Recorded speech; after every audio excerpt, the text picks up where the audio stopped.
Okay, I had a student come across this problem, which was posted many years ago, and she asked me if I could help her with it. So here we go. We've got a circle.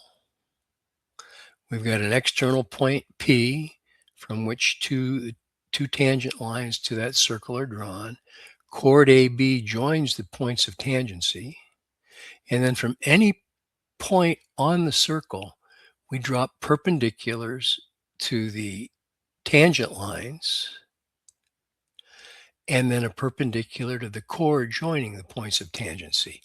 And if you know the theorem related to this, it takes just a couple seconds to solve the problem, because in this situation, the perpendicular to the chord joining the points of tangency is the mean proportional, or the geometric mean, between the segments perpendicular to the tangent lines. So if that means that 2 is to xa prime as xa prime is to 18. Or another way to say it, xa prime, the quantity squared, or the segment length of that segment squared, equals the product of the other two. So if we take the square root of both sides, ignoring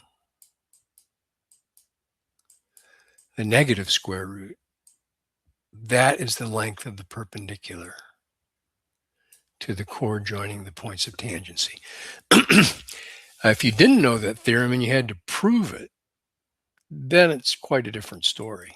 Okay, so I'll take you through it real quick, and then you can watch the video and slow it down if you need to.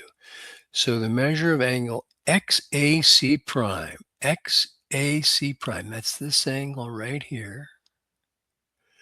Notice that that angle is formed by the tangent line and a chord on the circle.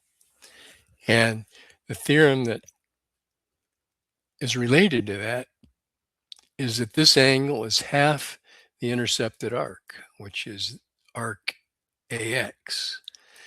Okay, well, angle XBA prime, that's this angle right here, intercepts the same arc. So that's why those two angles are equal. They both intercept arc XA.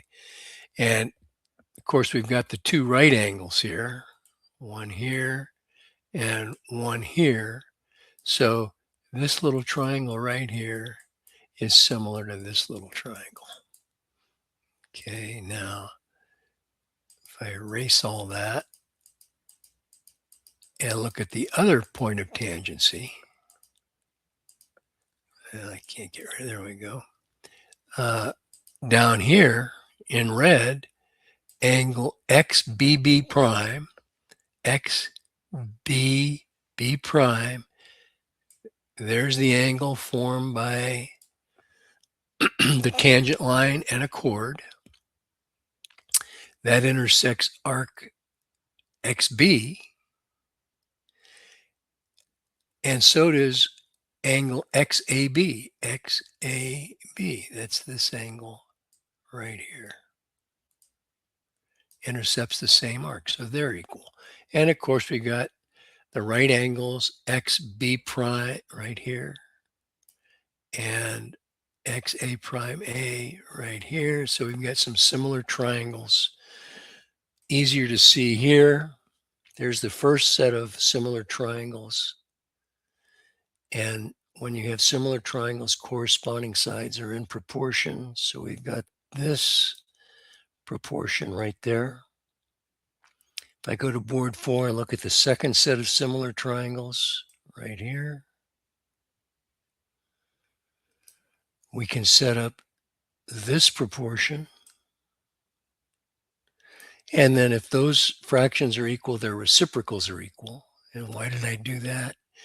Because I've got XA is to XB in both of these equations. So by the transitive property for equality or the substitution method, this fraction equals this fraction.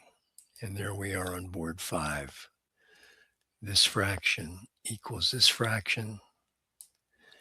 Notice that XA prime is the mean proportional between those two perpendiculars. And sometimes it's written this way. By the way, if you go to this graph and click the flip button, you'll see that there's another circle where X is laying on the circle. And 2 and 18 are still the perpendicular distances. I'm going to mention this, the alternate segment theorem. So if you have a tangent line and a chord from the point of tangency to some other point on the circle, you form this angle. Actually, TAB is this angle. We're looking at this chord from A to some point B on the circle. That angle cuts off this big segment right here. It's called a segment of the circle. As long as C is some other point on the circumference of the opposite segment, then angle C will have the same measure as angle TAB because they both cut off the same or intercept the same arc. Now, if you look over here, I've put T up here, so angle TAB is this angle. C is not on the opposite segment over in here somewhere. So these are not equal. But if I move C down here on the opposite segment from the one cut off by this angle, then these angles are equal. That's sometimes called the alternate segment theorem, which is kind of what we used in the proof back here where we looked at these angles cutting off the same arc. Okay, there you go. Hope that helped. If you have any questions, post a comment.